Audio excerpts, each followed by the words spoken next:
Morning viewers, আজ আমি এসেছি ডায়মন্ড হারবার কেল্লায়। এই ডায়মন্ড হারবার কেল্লা অনেকে ডায়মন্ড হারবার পুরনো কেল্লা নামে চেনে, কিন্তু একটা সময় এই জায়গার কেল্লার নাম ছিল চিংড়িখালি। তো যাই হোক, আমি এই কেল্লার সংক্ষিপ্ত একটা ইতিহাস বলি। সেই ইতিহাসটা হয়তো আপনাদের অনেকেরই জানা, তাও আমি আপনাদের পুনরায় মনে করিয়ে দিই। এই ডায়মন্ড হারবার কেল্লাটা একটা সময় চিংড়িখালি। এই চিংড়িখালি নাম হওয়ার একটাই উদ্দেশ্য ছিল, 16শো শতাব্দীতে যখন এখানে পর্তুগিজ জলদস্যুরা এখানে আসে এবং এখানে আস্তানা গড়ে তোলে,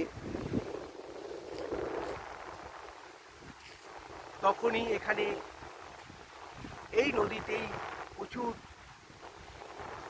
যারা চিংড়ি মাছ ধরতো, বা এখনো পর্যন্ত চিংড়ি এখানে মানুষ ধরে, এখানে প্রচুর চিংড়ি পাওয়া যায়। সেই অর্থেই এই জায়গাটার একটা সময় নাম ছিল চিংড়িখালি, কিন্তু এখন চিংড়িখালি বলে কেউ চেনে না। এটা ডায়মন্ড হারবার পুরনো কেল্লা বলেই সবাই জানে। যাই হোক, 18শো শতাব্দীতে ব্রিটিশরা এখানে আসে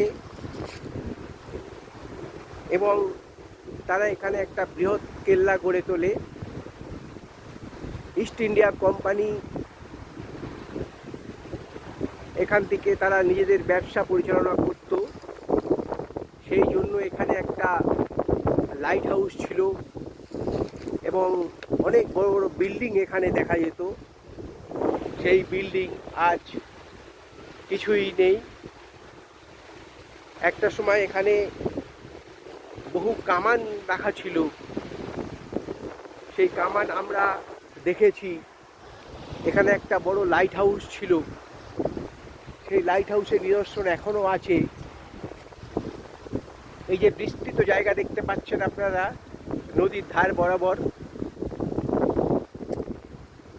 টোটাল জায়গাটাই ডায়মন্ড হারবার কেল্লা বিল্ডিং ছিল। তা যাই হোক, আজ তার কিছুই নেই। এখানে আরেকটা জিনিস একটা সময় আমরা ছোটবেলায় দেখেছি, একটা সুড়ঙ্গ ছিল। তা সেই সুড়ঙ্গের ভিতরে আমরা ঢুকতাম, খেলা করতাম। সেই সুড়ঙ্গের আর অস্তিত্ব নেই। আমার বাড়ি এখান থেকে বেশি দূরও না, 10-15 মিনিট লাগে আমার বাড়ি। যাই হোক ভিউয়ার,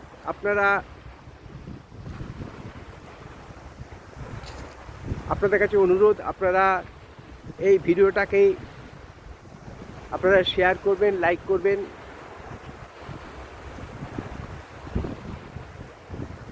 আপনাদের কাছে অনুরোধ রইল।